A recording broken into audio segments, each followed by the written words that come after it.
Hi guys, welcome to another session of newspaper analysis brought to you by Island IAS Ignite Foundation. ഇന്ന് നമ്മൾ majorly discuss ചെയ്യാൻ വേണ്ടി പോകുന്നത് September 12th news articles ആണ്. So ഇത് actually വലുതായിട്ടൊന്നും news articles ഉണ്ടായിരുന്നില്ല, U might have also scene.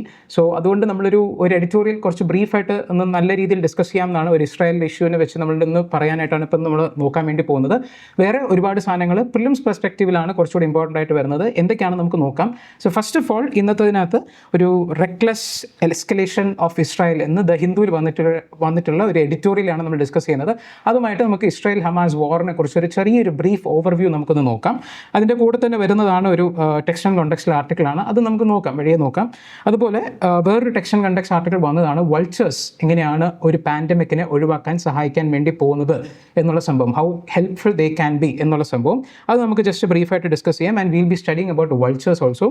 അതുപോലെ തന്നെ ബാക്കിയുള്ള ഈ കാര്യങ്ങളെല്ലാം തന്നെ ഒരു പ്രിലിംസ് പെർസ്പെക്റ്റീവിൽ ഇമ്പോർട്ടൻ്റ് ആയി വരുന്നതാണ്. But we'll just see how it goes. Okay, so അധികം സമയം കളയാതെ നമുക്ക് ഫസ്റ്റ് ആർട്ടിക്കിളിലേക്ക് പോവാണ്. First of all the editorial itself says reckless escalation എന്നുള്ള കാര്യം you might have also seen in social media and paper വായിക്കുന്ന സമയത്തും ശ്രദ്ധിച്ചിട്ടുണ്ടാവും. Very recently Israel conducted another attack on the Hamas leadership when they were having a bilateral conversation or negotiations in Qatar. Qatar എന്ന് പറയുന്നത് ഒരു middle eastern കൺട്രിയാണ്. Usually ഖത്തറിലെ Doha എന്ന് പറഞ്ഞാണ് അതിൻ്റെ ക്യാപിറ്റൽ. അപ്പോൾ ഈ ദോഹയിൽ വെച്ചിട്ടായിരിക്കും ഒരുപാട് പീസ് ടോക്സും വലിയ വലിയ ചർച്ചകളും കാര്യങ്ങളൊക്കെ നടക്കുന്നത്. Because it is considered somewhat ഒരു നെഗോസിയേഷൻ ചെയ്യാൻ വേണ്ടിയിട്ടുള്ളൊരു കൺട്രി ആയിട്ടാണ് പൊതുവെ ഇൻ്റർനാഷണൽ ഇതിനകത്ത് കാണപ്പെടുന്നത്. അപ്പോൾ അങ്ങനെ വി നോ ഇസ്രായേൽ ഹമാസിൻ്റെ വാറിനെ കുറിച്ച് നമുക്കൊരു ഇൻട്രൊഡക്ഷൻ്റെ ആവശ്യമൊന്നുമില്ല. നമ്മൾ ഒരുപാട് വർഷങ്ങളായിട്ട് നമ്മൾ കണ്ടുവരുന്നതാണ്. പല വീഡിയോസും നമ്മൾ തന്നെ കണ്ടിട്ടുണ്ടാകും നെറ്റിൽ. അപ്പോൾ V know the background little bit. But നമ്മൾ UPSC പെർസ്പെക്റ്റീവിൽ നമുക്ക് ജസ്റ്റ് ഒന്ന് കാണാം. അപ്പോൾ അതിന് മുന്നേ ഇത് ഇങ്ങനെ എസ്കലേറ്റ് ചെയ്ത് നടന്നുകൊണ്ടിരിക്കുകയാണ് വാർ. അപ്പോൾ Israel is in no way stopping and the US is actually been supporting the Israel for a very long time. ഇസ്രായേലിൻ്റെ ഒരു ബിഗ്ഗസ്റ്റ് സപ്പോർട്ടർ US തന്നെയാണ് ഇതുവരെ. അപ്പോൾ അവർ ഇടയ്ക്ക് വെച്ച് പിന്നെ ഇറാനിൽ അറ്റാക്ക് ചെയ്തു, അവിടുത്തെ ലീഡർഷിപ്പിനെ ഇതാക്കി. അപ്പോൾ Iran and Israel were actually moving in towards a nuclear war. ഒരു 2 months ബിഫോർ തന്നെ അത് സംഭവിച്ചതാണ്. അപ്പോൾ അത് നമ്മൾ ആക്ച്വലി ഇത് തുടങ്ങിയിട്ട് അതുകൊണ്ടാണ് നമ്മൾ ഇതിനകത്ത് കവർ ചെയ്യാത്തത്. But if you have been following the news U might have red അതൊരു 3rd വേൾഡ് വാറിലേക്ക് കടക്കും എന്ന് വരെ ആൾക്കാർ ഇതാക്കിയിരുന്നു, എക്സ്പെക്ട് ചെയ്തിരുന്നു. പക്ഷേ it didn't happen that way. So അത്രയും എസ്കലേറ്റ് ചെയ്ത് ഇപ്പോൾ പല ഏരിയയിലൊക്കെ കയറി അടിക്കുമ്പോൾ നമ്മളിപ്പോൾ ഓപ്പറേഷൻ സിന്ദൂർ ഒക്കെ നടത്തിയ സമയത്ത് നമ്മൾ പാകിസ്ഥാൻ ടെറിട്ടറിയിൽ കയറി ആണ് സ്ട്രൈക്സ് നടത്തിയത് എന്നൊക്കെ പറഞ്ഞിട്ടൊരിതുണ്ടായിരുന്നു. അപ്പോൾ ഒരുപാട് ഇല്ലെങ്കിൽ ഇതൊന്നും വേണ്ട, നമ്മൾ ഓപ്പറേഷൻ സിന്ദൂർ വിടട്ടെ. നമ്മൾ റഷ്യ യുക്രൈൻ വാർ പറയുന്ന സമയത്ത് നമ്മളൊരു സോവറിനിറ്റി എന്നുള്ളൊരു കൺസെപ്റ്റ് നമ്മൾ പറയുന്നുണ്ട്. അതായത് യുക്രൈന് സ്വന്തമായിട്ടുള്ള സ്ഥലങ്ങളിൽ റഷ്യ കയറി ആക്രമിച്ച് കീഴടക്കുന്നു, അല്ലെങ്കിൽ യുക്രൈൻ്റെ എയർ സ്പേസ് റഷ്യ വയലേറ്റ് ചെയ്യുന്നു. ഇതൊക്കെ പറയുമ്പോഴത്തേക്കും ഒരു എയർ സ്പേസ് ആയാലും അവരുടെ ലാൻഡ് ആയാലും ഒരു രാജ്യത്തിൻ്റെ സോവറിനിറ്റിയുടെ ഭാഗമാണ്. ആ ഒരു ടെറിട്ടോറിയൽ ഇൻറ്റഗ്രിറ്റി എന്നൊക്കെ നമ്മൾ പറയാറുണ്ട്. അപ്പോൾ ഇതിൻ്റെയൊക്കെ പാർട്ടായിട്ട് വരുന്നതിനെ വയലേറ്റ് ചെയ്യുന്നതിനെ കണ്ടം ചെയ്യുന്നതാണ് ഇൻ്റർനാഷണൽ ലോയിലെ എല്ലാ സ്ഥലത്തും കണ്ടം ചെയ്യും. Because that is the foundation four ആ ഒരു റൂൾസ് ബേസ്ഡ് ഓർഡർ എന്ന് നമ്മൾ വിളിക്കുന്ന നിങ്ങൾ ചിലപ്പോൾ ആർട്ടിക്കിൾസിലൊക്കെ കണ്ടിട്ടുണ്ടാവും. അപ്പോൾ ഇതിനെ Israel has been repeatedly violating right now. And very recently Qatar എന്ന് പറയുന്ന ഒരു വളരെ റിച്ച് ആയിട്ടുള്ളൊരു മൊണാർക്കിനെ, that is what this article is discussing, rich ആയിട്ടുള്ളൊരു മൊണാർക്കിയാണ്. And it has been like ഒരു negotiation table for a long discussions, പല ഇഷ്യൂസിലും പല ക്ലൈമറ്റ് ഡിസ്കഷൻസിലും എല്ലാത്തിലും. അവിടെ കയറി അവിടുത്തെ ഹമാസ് ലീഡർഷിപ്പ് ഒരു നെഗോസിയേഷൻ ഉണ്ടായിരുന്ന സമയത്ത് ഒരു പ്രിസിഷൻ സ്ട്രൈക്ക് എന്ന രീതിയിൽ പറഞ്ഞിട്ടെങ്കിലും അവിടെ അറ്റാക്ക് അവർ നടത്തി. അത് ഇസ്രായേൽ നടത്തി on the territory of Qatar. This is like the risk. അതുകൊണ്ടാണ് ഇതിനെ റെക്ലെസ് എസ്കലേഷൻ എന്ന് പറഞ്ഞ് വിളിക്കുന്നത്. നമ്മൾ ആർട്ടിക്കിളിലേക്ക് പോകുകയാണെന്നുണ്ടെങ്കിൽ India should be more forth എന്ന് പറയുന്നത് ഡയറക്റ്റ് ആൻഡ് ഔട്ട് സ്പോക്കൺ ആയിട്ടുള്ള റെസ്പോൺസ് കൊടുക്കണം. ഇനിയും നമ്മൾ ഇസ്രായേലിനെ സപ്പോർട്ട് ചെയ്ത് നിൽക്കാൻ പാടില്ല. Because now they are violating into the sovereignty of other nations in the name of their own security and threat to humanity by the terrorist, so called terrorist എന്നുള്ള രീതിക്കൊക്കെ. അപ്പോൾ ആ രീതിക്കാണ് ഇത് പോകുന്നത്. സെപ്റ്റംബർ 9 അറ്റാക്ക് ഉണ്ടാകുന്നത്. It has been deemed as the reckless escalation. Because ഇതിനെ പറയുന്നത് തന്നെ because Israel has bomb a number of Arab countries. ആദ്യം ഇറാനിലായിരുന്നു, പിന്നെ സിറിയയിലും ലെബനനിലും യമനിലും ഒക്കെ. ഇതൊക്കെ ഒരു ആക്സിസ് ഓഫ് റെസിസ്റ്റൻസ് ആണ് പറയുന്നത് കേട്ടോ. അതായത് ഇവിടെ എല്ലാത്തിലും ഹൂതീസ് റിബല്യൻ ഉണ്ട്, അതുപോലെ തന്നെ യമനിൽ വേറെ റിബല്യസ് ഗ്രൂപ്പ്സ് ഉണ്ട്. അപ്പോൾ ഇവരെല്ലാത്തിനും ബേസിക്കലി ഫണ്ട് ചെയ്യുന്നത് ഇറാനാണ്. സോ ഇതത്രയും നമ്മൾ ഡീറ്റെയിൽ ആയിട്ട് നമ്മൾ ആക്ച്വലി അറിയേണ്ട ആവശ്യമില്ല. അപ്പോൾ അങ്ങനെ ആക്സിസ് ഓഫ് റെസിസ്റ്റൻസിൻ്റെ പാർട്ടായിട്ട് വരുന്നതാണ് ഈ ഹമാസ് ആയാലും ഈ ഹൂതീസ് ആയാലും ഈ എല്ലാ ആൾക്കാരും. അപ്പോൾ ഇവരെല്ലാവരെയും Israel consider them as a threat to their own existence, threat to the existence of the Jews in this world എന്നുള്ള രീതിക്കാണ് കാണുന്നത്.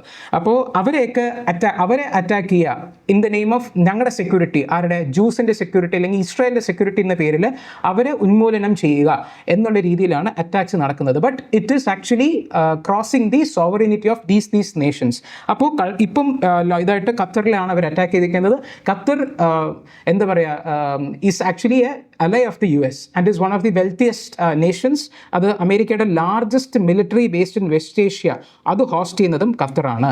And it has been a crucial എന്താ പറയുക mediator in ceasefire talks for various things especially between the Israel and Hamas. അപ്പോൾ ഇങ്ങനെ വരുമ്പോഴത്തേക്കും even the greatest supporter of Israel Donald Trump അദ്ദേഹം പറഞ്ഞിട്ടുണ്ട് ഇത് അൺഹാപ്പിയാണ്.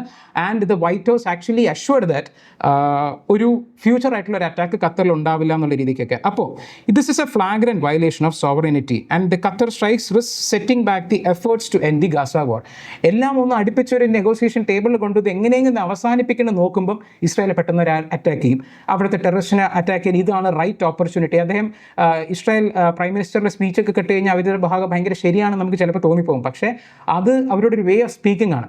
അങ്ങനെ ഞങ്ങളുടെ സെക്യൂരിറ്റിയിൽ ഞങ്ങൾക്ക് സമയമില്ലായിരുന്നു, ആക്ട് ചെയ്യണം, വളരെ പെട്ടെന്ന് ആക്ട് ചെയ്യണം എന്നൊക്കെ പറഞ്ഞിട്ട് അവർ ആക്ട് ചെയ്തു. പക്ഷേ it is actually against the international law rules based international ഓർഡറിനെ എതിർത്തിയാണ് ഇത് ചെയ്യുന്നത്. ബാക്കിയുള്ള കൺട്രീസിൻ്റെ അധികാരത്തിനെയാണ് ഇത് മറികടക്കുന്നത് എന്നുള്ളത് നമുക്ക് കാണേണ്ടത്. അപ്പോൾ the Qatar has been lonely എന്താ പറയുക ഹമാസിൻ്റെ ലീഡർഷിപ്പിനെ അവർ ഹോസ്റ്റ് ചെയ്യുന്നുണ്ട്. ബിക്കോസ് എന്തെങ്കിലും ഒരു ചാനൽ വേണം, ഇതൊക്കെ ഒന്ന് സമാധാനപ്പെടുത്തണം എന്നുണ്ടെങ്കിൽ എല്ലാവരും ഇരുത്തി വെച്ച് സംസാരിക്കാൻ ഒരു സ്ഥലം വേണ്ടേ. അപ്പോൾ ഒരു രീതിയിലായിട്ട് even the US has tacitly approved that ഈ ഒരു ഖത്തർ ക്യാൻ ബി എ എന്താ പറയുക ടേബിൾ ഫോർ നെഗോസിയേഷൻസ് എന്നുള്ള രീതിക്ക്. അപ്പോഴാണ് ഈ അറ്റാക്കൊക്കെ വരുന്നത്. അപ്പോൾ കാരണം ഇസ്രായേലിന് നമ്മൾ നോക്കുകയാണെന്നുണ്ടെങ്കിൽ അവിടുത്തെ government has been there since 2023. അതിന് മുന്നേ വെച്ച് തന്നെ അവിടെ ഭയങ്കര നമ്മൾ കഴിഞ്ഞ ദിവസം നേപ്പാളിൻ്റെ കാര്യം കണ്ടു, അതുപോലെ തന്നെ അവിടുത്തെ പ്രൈം മിനിസ്റ്റർ ഇങ്ങനെ മാറി മാറി വന്നുകൊണ്ടിരിക്കും. അപ്പോൾ ആ രീതിയിൽ ഇപ്പോഴത്തെ government has been there for so long. Benjamin Netanyahu അത് ഈ വാറിൻ്റെ ബേസിസിലാണ് പുള്ളി പിടിച്ചു നിൽക്കുന്നത്. ഇത് എൻഡ് ചെയ്ത് കഴിഞ്ഞാൽ അവിടെ ഒരു ഇലക്ഷൻ വരും, പിന്നെ പുള്ളിയുടെ അധികാരം പോകും. അതുകൊണ്ടാണ് പുള്ളി ഇങ്ങനെ എന്തെങ്കിലും ഒരു പോയിന്റിലേക്ക് എത്തുമ്പോഴത്തേക്കും വീണ്ടും ഒരു അറ്റാക്ക് ചെയ്ത് അതിനെ തിരിച്ച് ബാക്ക്വേർഡ്സിലേക്ക് ആ പ്രോഗ്രസ്സിനെ കൊണ്ടുവരുന്നത് എന്നുള്ളതാണ് ഇതിനകത്ത് മേജർലി പറയുന്നത്. ഇതിനകത്ത് വേറെ നമുക്ക് നോക്കേണ്ടതായിട്ടുള്ളത് ഈ എഡിറ്റോറിയൽ ഇത്രയേ ഉള്ളൂ, ദ റീസെൻറ്റ് അറ്റാക്സിനെ കുറിച്ച് വന്നത്. നമുക്കിതിനകത്ത് ജസ്റ്റ് ഈ ഒരു എന്താണ് സംഭവിക്കുന്നത് എന്നുള്ള കാര്യം നമുക്ക് ജസ്റ്റ് ബ്രീഫായിട്ട് നമുക്ക് നോക്കാം. This is for you to read. Okay, ഈ റൈറ്റ് സൈഡിൽ കൊടുത്തിരിക്കുന്ന ഈ സാധനം this is for you to read, but we'll explain it with another പടം. നമുക്ക് കുറച്ചുകൂടെ ഡീറ്റെയിൽ ആയിട്ട് പറയുകയാണെന്നുണ്ടെങ്കിൽ 1947 നമുക്ക് ഇതിന് മുന്നേ ഒരുപാട് കഥകളുണ്ട് that we'll cover in some international relations topic. അല്ലെങ്കിൽ അത് ഹിസ്റ്ററി പറയുകയാണ്, ഞാൻ വെറുതെ പറഞ്ഞു പോയിട്ട് കാര്യമില്ല, you have to know the whole thing. So അതുകൊണ്ട് നമ്മൾ 1947 തൊട്ട് വരികയാണ്. 1947 ആയപ്പോഴത്തേക്കും ഒരു 2 state solution was being proposed. അതിന് ഒരുപാട് ഡെവലപ്മെൻറ്റ്സ് ഉണ്ട് കേട്ടോ, which is not relevant to the current context, അതുകൊണ്ട് ഇപ്പോൾ പറയുന്നില്ല. സോ 1947 സമയത്ത് ഒരു 2 സ്റ്റേറ്റ് സൊല്യൂഷൻ കൊണ്ടുവരുന്നതും ഒരു ജൂയിഷ് സ്റ്റേറ്റും ഒരു പാലസ്തീനിയൻ സ്റ്റേറ്റും ആയിട്ട് വരട്ടെ എന്നുള്ള രീതിക്കും ഇതിൻ്റെ ഒരു ജെറുസലേമാണ് ഇവർക്ക് രണ്ടുപേർക്കും ക്യാപിറ്റലായിട്ട് വേണ്ടത്. അപ്പോൾ അതിനെ നമ്മളൊരു ഇൻ്റർനാഷണൽ സിറ്റി ആയിട്ട് വെക്കാം എന്നുള്ളൊരു പ്രപ്പോസലായിരുന്നു വന്നിരുന്നത്. അപ്പോൾ ഈ proposal for the Jewish state, ഈ പറയുന്നത് ഈ ഏരിയ ജൂയിഷ് സ്റ്റേറ്റും ഈ ഏരിയ എന്ന് പറയുന്നത് അറബ് സ്റ്റേറ്റുമായിട്ടാണ് വെച്ചിരുന്നത്. പക്ഷേ ഇത് 1948 ഇസ്രായേൽ ഫോം ചെയ്ത് കഴിഞ്ഞതിന് ശേഷം അതുവരെ അതൊരു ബ്രിട്ടീഷ് ടെറിട്ടറി ആയിരുന്നു, ബ്രിട്ടീഷിൻ്റെ കൺട്രോളിലായിരുന്നു ഈ പാലസ്തീനിയൻ റീജിയനൊക്കെ ഉണ്ടായിരുന്നത്. 1948 ആയപ്പോഴത്തേക്കും Israel declare it self independence. എന്നിട്ട് അപ്പോൾ എന്ത് ചെയ്തെന്ന് വെച്ച് കഴിഞ്ഞാൽ ഈ അറബ് കൺട്രീസ് ഉണ്ടല്ലോ അവർ ഇസ്രായേലിനെ അറ്റാക്ക് ചെയ്തു. അപ്പോൾ ഇസ്രായേൽ തിരിച്ചെല്ലാവരെയും അറ്റാക്ക് ചെയ്തു. ആ അറ്റാക്കിനകത്ത് ഇസ്രായേലായിരുന്നു ജയിച്ചിരുന്നത്. അപ്പോൾ ഇസ്രായേൽ ജയിച്ചപ്പോഴത്തേക്കും they took control of this whole region. അതുപോലെ തന്നെ 1967 ഒരു 6 days വാർ പോലെ നടന്നു. ഒരു 6 days വാർ നടക്കുന്ന സമയത്ത് അത് വീണ്ടും കാരണം because this Arab countries, Arabs and Jewish തമ്മിലുള്ള always there has been a tussle. അപ്പോൾ അത് ഒരു അവസരം കിട്ടുമ്പോൾ അവർ അറ്റാക്ക് ചെയ്യുന്നു, വീണ്ടും ഇതാക്കുന്നു എന്നുള്ള രീതിക്ക് വരുമ്പോഴത്തേക്കും ഈ ഒരു ടൈമിൽ ഈ 1967 Israel actually won all the wars. അപ്പോൾ ആ 67 വാറിൽ they even conquered the or like attack the Egyptian region. അവിടെ ഒരു സിനായി പെനിൻസുല എന്ന് പറയുന്ന റീജിയനും അവർ കീഴടക്കി. അതിനുശേഷം പിന്നെ കുറേ നമ്മൾ സംസാരിച്ചു. ക്യാമ്പ് ഡേവിസ് അക്കോർഡ്സ് എന്ന് പറഞ്ഞിട്ട് ഒരുപാട് റൗണ്ട്സ് ഓഫ് നെഗോസിയേഷൻ ശേഷം 1979 ഇത് നടക്കുന്നത് 1967 അതിനുശേഷം 1979 ആയപ്പോഴത്തേക്കും ക്യാമ്പ് ഡേവിസ് അക്കോർഡ്സ് വെച്ച് Israel and Egypt signed an agreement and they provided for the peaceful return of the Sinai peninsula to the Egypt. അതിനുശേഷം ഒരുപാട് നെഗോസിയേഷൻസും കാര്യങ്ങളും വർഷങ്ങളായിട്ട് നടക്കുന്നുണ്ട്. And the Israel has been repeatedly എന്താ പറയുക rejecting the two state solution. Because അവർക്ക് ഒരു ഇസ്രായേൽ എന്ന് പറയുന്നത് ഒരു ജൂയിഷ് സ്റ്റേറ്റ് ആണ്, അവർക്ക് ജൂസിന് താമസിക്കാനായിട്ടുള്ള ഇത് തന്നെ വേണം. And they are in no way parting them with the ആ ഒരു ജെറുസലേം എന്ന് പറയുന്ന സിറ്റി അവർക്ക് കൊടുക്കില്ല എന്ന് പറയുന്നു. അതാണ് ഇതിനകത്ത് പറയുന്നത്. ഇപ്പോഴത്തെ സ്റ്റാൻഡ് എന്ന് പറയുമ്പോഴത്തേക്കും ഈ രണ്ടുപേരുടെയും ഒരു രീതിയിൽ വരുമ്പോഴത്തേക്കും India has to take a stand. അപ്പോൾ ഇവിടെ ഇസ്രായേൽ ദേ ഡോണ്ട് വാണ്ട് എന്താ പറയുക to share this Jerusalem as well as എന്താ പറയുക അവിടുത്തെ അപ്പുറത്തെ സൈഡിലുള്ളവരൊക്കെ പാലസ്റ്റീനിയൻസ് ഒക്കെ ടെററിസ്റ്റ് ആണെന്ന് ബ്ലെയിം ചെയ്തിട്ട് അവിടെ ഹമാസിനെ എങ്ങനെയും ടെർമിനേറ്റ് ചെയ്യുക എന്നുള്ള ആ ഒരു രീതിയിൽ, ഇല്ലെങ്കിൽ ഇസ്രായേലിൻ്റെ സെക്യൂരിറ്റി അതിനെ ബാധിക്കും എന്നൊക്കെ പറഞ്ഞിട്ട് അവർ ചെയ്യുന്ന ആക്ഷൻസ് ആണ്. But still Palestine has been there. നമ്മൾ ആ മാപ്പ് കണ്ടു, നേരത്തെ മാപ്പിനകത്ത് നമ്മൾ കണ്ടു പാലസ്റ്റീൻ ആണ് ആക്ച്വലി നേരത്തെ ഉണ്ടായിരുന്നത്. ആൻഡ് ആസ് പെർ അവർ international understanding of 1940s there should have been 2 states.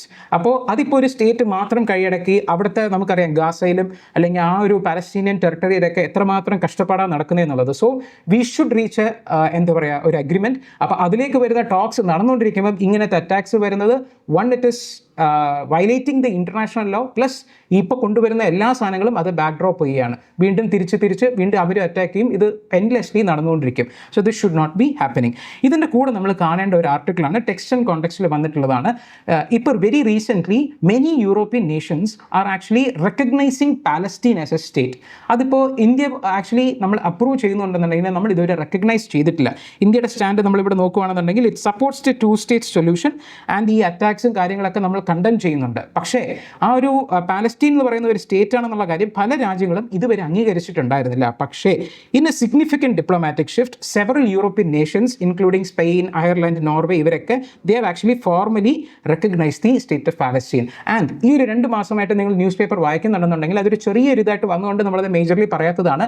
ഫ്രാൻസിൻ്റെ president Emmanuel Macron അദ്ദേഹം പറയുന്നുണ്ടായി they will be recognising Palestine as their state when it is the right time. അതാണ് ഇതിനകത്ത് പറയുന്നത്. Totally ready to recognise a state but it must come at a useful moment എന്നുള്ള രീതിക്ക്. അപ്പോൾ ഇതൊരു wave of recognition ആണ് ഇപ്പോൾ വരുന്നത്. ബിക്കോസ് അതിൻ്റെ ഈ ഒരു ആർട്ടിക്കിൾ പറയുന്നത് തന്നെ ഇതൊരു ഫോറിൻ ഓത്തറാണ് എഴുതിയേക്കുന്നത്. ആർട്ടിക്കിൾ പറയുന്നത് തന്നെ പല കാരണങ്ങൾ ഇതിനകത്തുണ്ട് എന്നുള്ള കാര്യം.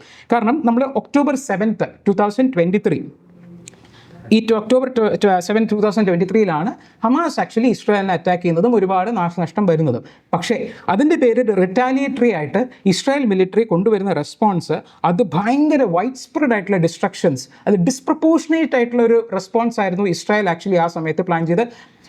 October 7th തൊട്ട് പിന്നെ അങ്ങോട്ട് മൊത്തം അറ്റാക്കാണ്, അതായത് പാലസ്റ്റീൻ അല്ലെങ്കിൽ ഗാസ ടെറിട്ടറിയുടെ മേളിൽ. അപ്പോൾ it has been becoming a humanitarian catastrophe. ഒരുപാട് വാർ ക്രൈംസും ജനസൈഡ്സും ഒക്കെ നടക്കുന്നുണ്ടെന്നുള്ള റിപ്പോർട്ട്സ് ഡെയിലി വന്നുകൊണ്ടിരിക്കുകയാണ്. അപ്പോൾ it has shock the European sensibilities because Netanyahu government they have rejected the 2 state solution. Because നമ്മൾ ഫൗണ്ടേഷണൽ പ്രിൻസിപ്പിളായിട്ട് ഡെക്കേഡ്സ് ഓഫ് ഡിപ്ലോമാറ്റിക് നെഗോസിയേഷൻസിലൂടെ നമ്മൾ കണ്ടെത്തിയതാണ് 2 state സൊല്യൂഷൻ. അതിന് തന്നെ ഇപ്പോഴത്തെ ഗവൺമെൻറ് റിജക്റ്റ് ചെയ്യുകയാണ്. ആൻഡ് ഇൻ്റർനാഷണൽ കോർട്ടിന് ആക്ച്വലി സൗത്ത് ആഫ്രിക്ക ഒരു കേസിന് പോയിരുന്നു, ജനസൈഡും കൺവെൻഷനൊക്കെ അവർ വയലേറ്റ് ചെയ്യുന്നു എന്നൊക്കെ പറഞ്ഞിട്ട്. ഇതൊക്കെ വന്നപ്പോഴത്തേക്കും it has intensified the pressure on the Europeans. Because നമുക്കറിയാം യൂറോപ്യൻസ് എപ്പോഴും മൊറാലിറ്റി അത് ഇതെന്നൊക്കെ പറഞ്ഞ് ഇങ്ങനെ കടിച്ചാൽ പൊട്ടാത്ത വാക്കുകളൊക്കെ പറയുന്ന ആൾക്കാരാണ്. അപ്പോൾ ഇതിനകത്ത് നമ്മൾ നോക്കുകയാണെന്നുണ്ടെങ്കിൽ നമ്മൾ റഷ്യയുടെ കേസ്, റഷ്യ യുക്രൈൻ്റെ സമയത്ത് we know the European nations, the whole chunk of European nations support Ukraine എന്നുള്ള കാര്യം. അതെന്തുകൊണ്ടാണ്? റഷ്യ യുക്രൈൻ ആക്രമിക്കുന്ന സമയത്ത് the Europe was forced to adopt a principled stand. എന്താ? Territorial integrity, inadmissibility of acquiring land by force. അതായത് യുക്രൈൻ്റെ territorial integrity protect ചെയ്യപ്പെടണം. Russia ആക്രമിക്കുന്നത് അതുകൊണ്ടാണ് തെറ്റെന്ന് പറയുന്നത്. അപ്പോൾ ഈ ഒരു റഷ്യ യുക്രൈനിൽ ഇങ്ങനെ സ്റ്റാൻഡ് എടുക്കുന്ന ആൾക്കാർ എന്തുകൊണ്ട് ഇസ്രായേലിനെ കണ്ടം ചെയ്യുന്നില്ല? Because one reason that is very obvious is that ഇസ്രായേലിനെ ബാക്ക് ചെയ്യുന്നത് US ആണ്. And US is a very good ally of all the European nations. ഇപ്പോഴും US ബാക്കിംഗ് ചെയ്യുന്നുണ്ട്. റൈറ്റ് നൗ ഈ ഒരു ഇൻസിഡൻറ്റ് ട്രംപ് കണ്ടം ചെയ്തു എന്നുണ്ടെങ്കിലും പരോക്ഷമായിട്ടെങ്കിലും അവർ സപ്പോർട്ട് ചെയ്യുന്നുണ്ട്. അപ്പോൾ ഇപ്പം പക്ഷേ European nations are thinking again, ഇത് ചെയ്യണോ, ഇത് തുടർന്നുകൊണ്ട് ചെയ്യേണ്ട കാര്യമുണ്ടോ? Because the damage that has been doing it is very huge. There is a pressure to demonstrate consistency. അവിടുത്തെ ഒരുപാട് പ്രൊട്ടസ്റ്റുകൾ നടക്കുന്നുണ്ട്. കൺസിസ്റ്റൻസി ഗ്യാപ്പ് ഉണ്ട്. യുക്രൈനിൽ ഒരു ന്യായം, പക്ഷേ ഇസ്രായേൽ പാലസ്തീന് വരുമ്പോൾ വേറൊരു ന്യായം. അത് ശരിയാണോ എന്ന് അവിടുത്തെ യൂത്ത് ആൻഡ് അവിടുത്തെ പോപ്പുലേഷൻ തന്നെ ചോദിക്കുന്നുണ്ട് എന്നുള്ള കാര്യമാണ് പറയുന്നത്. ബിക്കോസ് അവിടുത്തെ ഡൊമസ്റ്റിക് പൊളിറ്റിക്സ് തന്നെ പബ്ലിക് ഒപ്പീനിയനെ ഭയങ്കരമായിട്ട് ഷിഫ്റ്റ് ചെയ്ത് വരികയാണ്.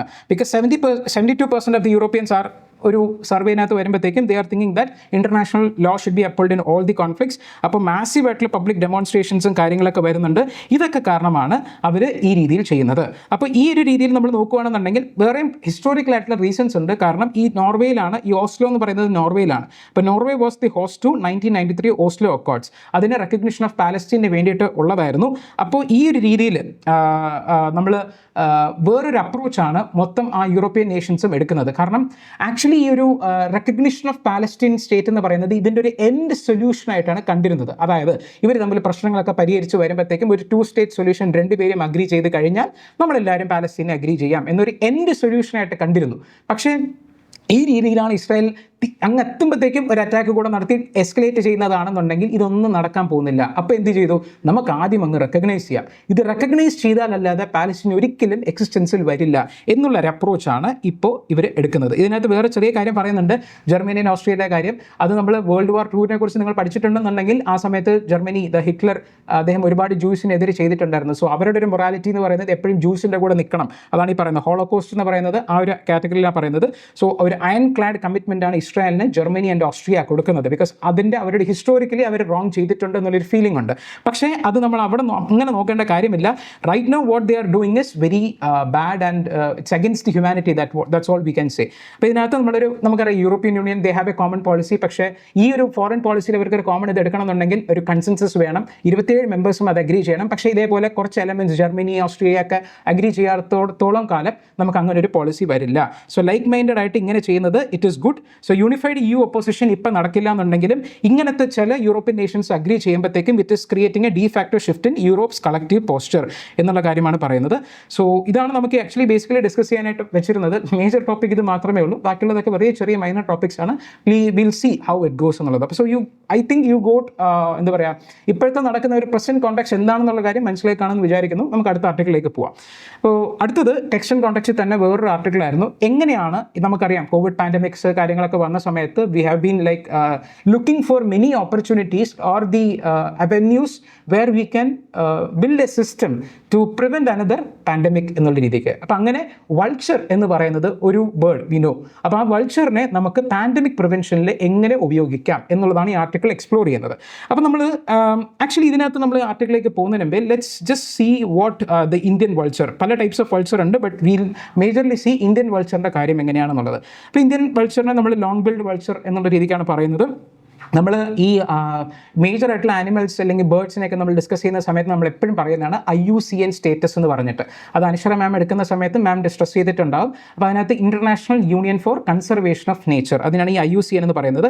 IUCN കാറ്റഗറൈസ് ചെയ്യുന്നത് ഇന്ത്യൻ വൾച്ചറിനെ ക്രിട്ടിക്കലി എൻഡേഞ്ചേർഡ് എന്നുള്ള രീതിക്കാണ്. This is very important to note. അതെന്തുകൊണ്ടാണെന്നുള്ളത് നമുക്ക് കാണാം. നമ്മൾ നോക്കുകയാണെന്നുണ്ടെങ്കിൽ പോപ്പുലേഷൻ ഏകദേശം ഒരു 30,000 എന്നൊക്കെ കാണിക്കുന്നുണ്ട്. നമ്മൾ പക്ഷേ എലിഫൻറ്റും ടൈഗറും ഒക്കെ നോക്കുകയാണെന്നുണ്ടെങ്കിൽ അതൊരു 3000-5000 പോപ്പുലേഷൻ. എലിഫൻറ്റ് എന്ന് പറയുമ്പോഴത്തേക്ക് ഒരു 30,000 സംതിങ് പോപ്പുലേഷൻ വരും, 25 to 30,000. പക്ഷേ ടൈഗറും കാര്യങ്ങളൊക്കെ നോക്കുകയാണെന്നുണ്ടെങ്കിൽ അവർക്കൊക്കെ എൻഡേഞ്ചേർഡ് കാര്യങ്ങളൊക്കെ ആയിരിക്കും ചിലപ്പോൾ വരുന്നത്. എന്നാൽ ഇവർക്ക് 30,000 പോപ്പുലേഷൻ ഉണ്ടായിട്ടും ക്രിട്ടിക്കലി എൻഡേഞ്ചേർഡ് ആണ് പറയുന്നത്.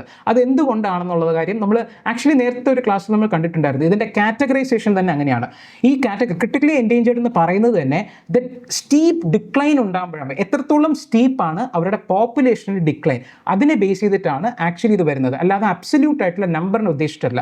അപ്പോൾ നിങ്ങൾക്ക് ചെറിയൊരു കൺഫ്യൂഷൻ വരാം. ഇതിനെക്കാട്ടിലും കുറവുള്ള ആൾക്കാർക്കൊക്കെ, നമ്പറുള്ള ആൾക്കാർക്കൊക്കെ എൻഡേഞ്ചേർഡ് അല്ലേ ഉള്ളൂ, പിന്നെ എങ്ങനെ ഇതിനെ ക്രിട്ടിക്കലി എൻഡേഞ്ചേർഡ് ആണെന്നുള്ളത് കാര്യം നമ്മളത് ഈ ആർട്ടിക്കിളിനകത്ത് കാണും. ഇത് ഭയങ്കര സ്റ്റീപ്പ് ആയിട്ടുള്ള ഡിക്ലൈൻ, ഏകദേശം ഒരു 95% ഡിക്ലൈൻ സംഭവിച്ചു ഇൻ ദി ലാസ്റ്റ് ഒരു കുറേ ഡെക്കേഡ്സ് ആയിട്ട്.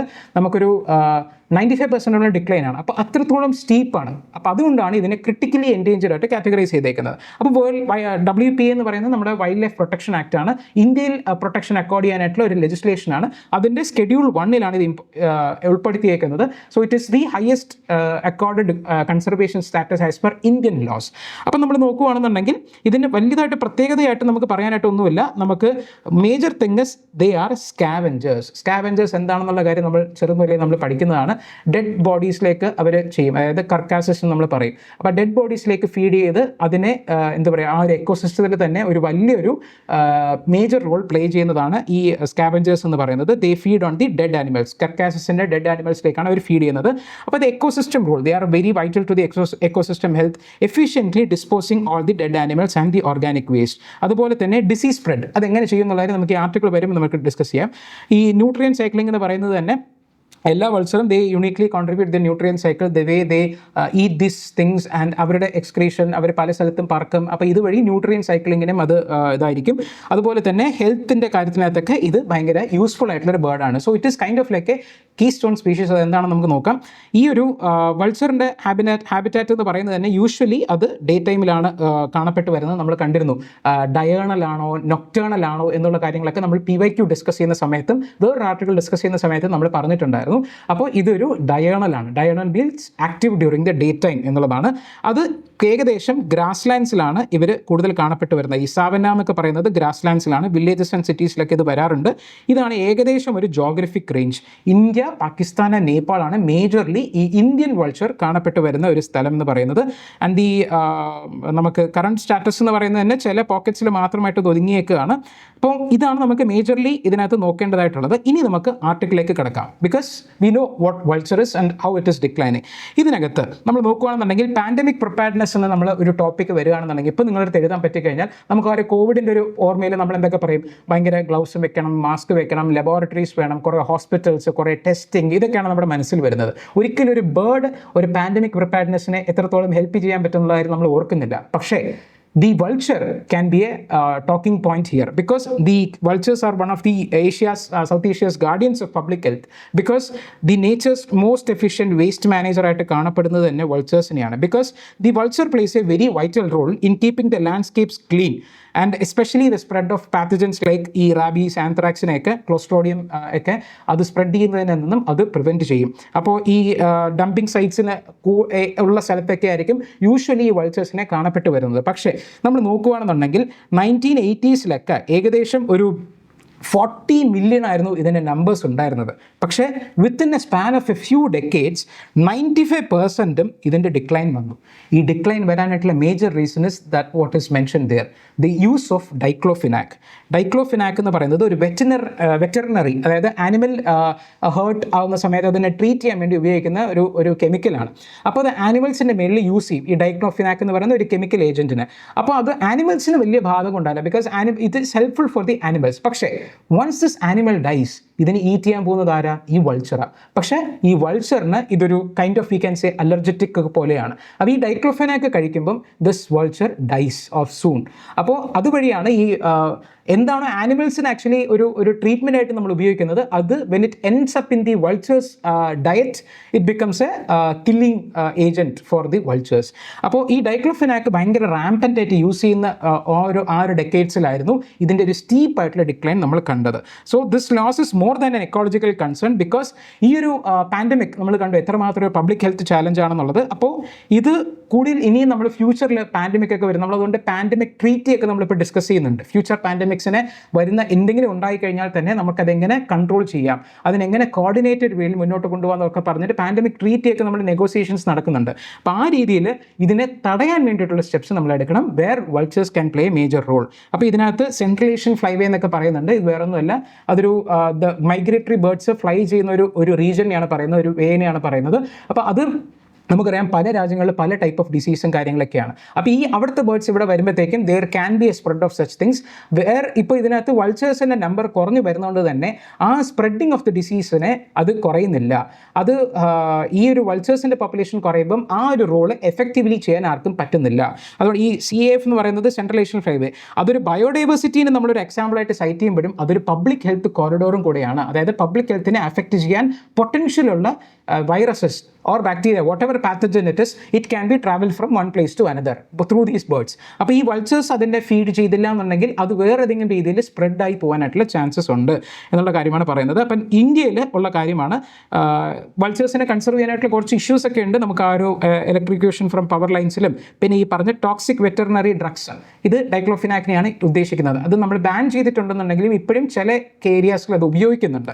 അതാണ് വൾച്ചറിന് ഒരു മേജർ ആയിട്ടുള്ള ഒരു ത്രെട്ടായിട്ട് വരുന്നത്. അപ്പോൾ ഇന്ത്യയിൽ national action plan for vulture conservation ഉണ്ടായിരുന്നു 2016 മുതൽ 25 വരെ, അതായത് ഈ വർഷം വരെ. അപ്പോൾ ഇതിനുശേഷം നമുക്ക് എന്ത് ചെയ്യാം എന്നുള്ളതാണ് ഈ ആർട്ടിക്കിൾ പറയുന്നത്. Position vulture conservation integral for pandemic preparedness by removing the because vulture actually plays a very crucial role by removing the dead bodies and otherwise fuel zoonotic spillover. അതാണ് നമ്മളിപ്പോൾ നേരത്തെ പറഞ്ഞത്. അപ്പോൾ ഈ ഫസ്റ്റ് ആനിമലാണ്. They are like pivotal rolling the surveillance and safe carcasses management. ഇതിനകത്ത് ഇന്ത്യക്ക് ഇപ്പോൾ പ്രൊട്ടക്റ്റിംഗ് ദി വൾച്ചേഴ്സ് ചെയ്യാനായിട്ട് എന്തൊക്കെ സാധിക്കും? ഒന്ന്, നേഷൻ വൈഡായിട്ട് സാറ്റലൈറ്റ് ടെലിമെട്രി ചെയ്യുക, മാപ്പിംഗ് ദി ഹാബിറ്റാറ്റ്സ്, ആ ഒരു ഡംപിങ് സൈറ്റ്സ് ഒക്കെ കാണുക, സ്പിൽ ഓവർ ഹോട്ട്സ്പോട്ട്സ് ഇതിനെയൊക്കെ ഐഡൻറ്റിഫൈ ചെയ്യുക, അവിടെ കുറേ കൂടെ കൺസർവേഷൻ ഉറപ്പ് വരുത്തുക, ബിക്കോസ് അതൊക്കെയാണ് ക്രൂഷ്യൽ ആയിട്ടുള്ള ഏരിയാസ്. രണ്ടാമത്, ഒരു decision support system which will integrate the wild life stock, human health data, ഇതെല്ലാം കൂടെ ചേർത്ത് ഒരു വൺ ഹെൽത്ത് പോളിസി എന്നുള്ളതാണ് നമ്മൾ എൻവിസേജ് ചെയ്യേണ്ടത്. അതാണ് ഈ തേർഡ് പോയിന്റിൽ പറയുന്നത്. Stronger cross sector coordination, linking the environment, veterinary subjects and public health agencies. ഒരു വൺ ഹെൽത്ത്, ഒരാളുടെ ഹ്യൂമൻ്റെ ഹെൽത്ത് മാത്രമല്ലാതെ the whole ecosystems health should be kept in mind when we are formulating a policy എന്നുള്ള രീതിക്ക്. അതുപോലെ തന്നെ നമ്മൾ ഫോർത്തായിട്ട് ട്രാൻസ്ബോണ്ടറി കൊളാബറേഷൻ, ഈ സെൻട്രൽ ഏഷ്യൻ ഫ്ലൈവേ വരുന്ന ആ കൺട്രീസുമായിട്ടൊക്കെ കൊളാബറേറ്റ് ചെയ്ത് നമ്മൾ അതിൻ്റെ കൺസർവേഷന് വേണ്ടി നമ്മൾ ചെയ്യുക എന്നുള്ളതും. പിന്നെ മോസ്റ്റ് ഇമ്പോർട്ടൻ്റ്ലി കമ്മ്യൂണിറ്റി സ്റ്റീവാർഡ്ഷിപ്പ്, അതാണ് ഏറ്റവും ഇമ്പോർട്ടൻ്റ് ആയിട്ട്. അതായത് അവിടുത്തെ യൂത്തിനെയും അവിടുത്തെ സൊസൈറ്റീസിനെയൊക്കെ നമ്മൾ ഇതാക്കുക, അവയർനെസ് ക്രിയേറ്റ് ചെയ്യുക and promote the conservation of vultures and it can be useful for our own benefit only എന്നുള്ള കാര്യമാണ് പറയുന്നത്. ഇവിടെ നിങ്ങൾ കണ്ടു കഴിഞ്ഞാൽ vulture is A keystone species എന്ന് പറയുന്നുണ്ട്. ഇത് ഈ ആഴ്ച വരുന്ന രാമു സാറിൻ്റെ എൻവയൺമെൻറ്റ് ക്ലാസ്സിൽ എസ്പെഷ്യലി സാറ്റർഡേയുടെ ക്ലാസ്സിൽ നമ്മളിത് ഡീറ്റെയിൽ ആയിട്ട് ആ ഒരു ടേം നമ്മൾ ഡിസ്കസ് ചെയ്യുന്നതായിരിക്കും. സാറ്റർഡേ ഒരു സൺഡേസ് ക്ലാസ്സിലായിരിക്കും, പ്രോബബ്ലി സൺഡേസ് ക്ലാസ്സിലാണ് നമ്മൾ ഡിസ്കസ് ചെയ്യാൻ വേണ്ടി പോകുന്നത്. സോ വെയിറ്റ് അൻറ്റിൽ ദെൻ, അല്ലെങ്കിൽ നിങ്ങൾ സെർച്ച് ചെയ്ത് നോക്കുക, കീസ്റ്റോൺ സ്പീഷീസിനെ കുറിച്ച് നമ്മൾ ഡീറ്റെയിൽ ആയിട്ട് ആ ക്ലാസ്സിൽ പറയുന്നുണ്ടാവും. ഓക്കെ, അപ്പോൾ ഇതിനകത്ത് ഇത്രയും മാത്രമേ നമുക്ക് നോക്കേണ്ടതായിട്ടുള്ളൂ. ഒരു സിസ്റ്റമിക് ആയിട്ടുള്ള റെസിലിയൻസ് ഉണ്ടാക്കുക എന്നാണ് ഇതിനകത്ത് പറയുന്നത്. നത്തിങ് മേജർ, ഒരു പ്രത്യേകിച്ച് അങ്ങനെ പറയാൻ മാത്രമൊന്നും വലുതായിട്ടൊന്നുമില്ല. അപ്പോൾ ഇനി ഇതാണ് മേജറായിട്ട് നമുക്ക് ഡിസ്കസ് ചെയ്യാനുണ്ടായിരുന്നത്. ഇനി നമുക്ക് ചെറിയ കുറച്ച് ടോപ്പിക്സ് ഉണ്ട്, നമുക്ക് കണ്ടുപോകാം എന്താണെന്നുള്ളത്. ഇന്നത്തെ ഹിന്ദു ന്യൂസ് പേപ്പറിൽ വന്നിട്ടുള്ളതായിരുന്നു വൂണ്ട് ഹീലിംഗ് റെഡ് ഐവി എന്ന് പറയുന്നത്. ഇതാണ് ഈ വൂണ്ട് ഹീലിംഗ് റെഡ് ഐവി. നമ്മൾ മുറിക്കൂട്ടി പച്ച എന്നാണ് നമ്മളിതിനെ പറയുന്നത് മലയാളത്തിൽ. ഞാൻ പറയുന്നത് ശരിയായിരിക്കും തോന്നുന്നു, മുറികൂട്ടി പച്ച ആയിരിക്കും തോന്നുന്നു. ഇന്ന് ചിലപ്പോൾ നിങ്ങളുടെ നാട്ടിൻപുറത്തൊക്കെ ചിലപ്പോൾ കണ്ടിട്ടുണ്ടാവും. അപ്പോൾ ഇത് ഒരു വൂണ്ട് ഹീലിംഗ് പ്രോപ്പർട്ടി ഉണ്ട് എന്നാണ് കണക്കാക്കപ്പെടുന്നത്. അതിൻ്റെ കാര്യം തന്നെ അതിനകത്ത് ഉണ്ടാവുന്ന ഒരു മോളിക്യൂളാണ്. അസെറ്റോസൈഡ് എന്ന് പറയുന്നത് ഒരു മോളിക്യൂളാണ്. അത് റെഡ് ഐവി പ്ലാന്റിലുണ്ട്. അതിനെ എക്സ്ട്രാക്ട് ചെയ്ത് ഐസൊലേറ്റ് ചെയ്ത് ഒരു മൾട്ടി ലെയർഡ് ആയിട്ടുള്ള വൂണ്ട് ഹീലിംഗ് പാഡ് നമ്മൾ നിർമ്മിച്ചു. അപ്പോൾ ഇറ്റ് ഹാസ് ബീൻ ലൈക്ക് ഒരു നാനോ മെറ്റീരിയലിൻ്റെ യൂസോടെയോടെ നമ്മൾ ചെയ്യുന്നത്. അപ്പോൾ അതൊരു വൂണ്ട് ഹീലിംഗിൽ ഒരു മേജർ ആയിട്ടുള്ള ഒരു ബ്രേക്ക് ത്രൂ എന്നുള്ള രീതിക്കാണ് അത് കണക്കാക്കുന്നത്. അപ്പോൾ അങ്ങനെയാണ് നമ്മൾക്ക് ആക്ച്വലി ഇതൊരു ന്യൂസിൽ വരുന്നത്. അപ്പോൾ നമ്മൾ അസെറ്റോസൈഡ് എന്ന് പറയുന്നത് നാച്ചുറലി ഒക്കൂറിംഗ് ആയിട്ടുള്ള ഒരു കോമ്പൗണ്ട് ആണ്. And this red ivy is mostly seen across the tropical regions, including India. ഇതിനകത്ത് പല രീതിയിൽ പ്രിലിംസിൻ്റെ ക്വസ്റ്റ്യൻസ് വരാം. ഈ റെഡ് ഐവി പ്ലാന്റ് എന്ന് പറയുന്നത് is it native to India, is it commonly seen in India എന്നുള്ള ക്വസ്റ്റ്യൻസ് ഒക്കെ വരാം. It is seen in India and mostly it is seen in the tropical regions എന്നുള്ള കാര്യമാണ് നമുക്ക് നോക്കേണ്ടതായിട്ടുള്ളത്. ആൻഡ് ഈ അസെറ്റോസൈഡ് എന്ന് പറയുന്നത് മേ ബി ചില ക്വസ്റ്റ്യൻസ് ഒക്കെ എങ്ങനെ വരുന്നത് വെച്ച് കഴിഞ്ഞാൽ ഇതേപോലെ കെമിക്കൽസിൽ നമ്മൾ കണ്ടു, ഡൈക്ലോഫിനാക്ക് എന്നുള്ളത് കണ്ടു. അതുപോലെ തന്നെ മേ ബി ഡൈക്ലോഫിനാക്ക് നിങ്ങൾക്ക് ഇപ്പം അറിയാമായിരിക്കാം. പക്ഷേ ഈ അസെറ്റോസൈഡ് എന്നുള്ളത് ചിലപ്പോൾ നിങ്ങൾ കണ്ടിട്ടില്ല എന്നുണ്ടെങ്കിൽ ഇതെന്താണെന്ന് മനസ്സിലാവില്ല. അപ്പോൾ ഒരു ഓപ്ഷനകത്ത് maybe it should be there, it is kind of like a compound in the red ivy plant which is used for wound healing എന്നുള്ളത്. നമ്മളിത് വായിച്ചിട്ടില്ല എന്നുണ്ടെങ്കിൽ ചിലപ്പോൾ ആ ഓപ്ഷൻ എടുക്കാനായിട്ടുള്ള ചാൻസ് ഇല്ല. അപ്പോൾ ഈ ഒരു ആർട്ടിക്കിളിൽ നമുക്ക് എടുക്കാൻ പറ്റുന്ന ഈ ഒരു പോർഷൻ എന്ന് പറയുന്നത് ഇതാണ്. അസെറ്റോസൈഡ് എന്ന് പറയുന്നത് ഇതിൽ റെഡ് ഐവിയിലാണെന്നുള്ളതും ഈ വൂണ്ട് ഹീലിംഗിലാണ് ഇത് ഉപയോഗിക്കുന്നത് എന്നുള്ളതുമാണ് ഇതിനെ കാണാനായിട്ടുള്ളത്. ഇതിനകത്ത് വേറൊന്നുമല്ല, it has a very high efficiency. ഒരു 0.2% കോൺസെൻട്രേഷൻ നമ്മളത് ആ ഒരു ഇതിനകത്ത് വെക്കുകയാണെന്നുണ്ടെങ്കിലും വൂണ്ട് വൂണ്ട് ഹീലിങ്ങിന് എഫക്റ്റീവ് ആണ് എന്നുള്ള കാര്യമാണ് പറയുന്നത്.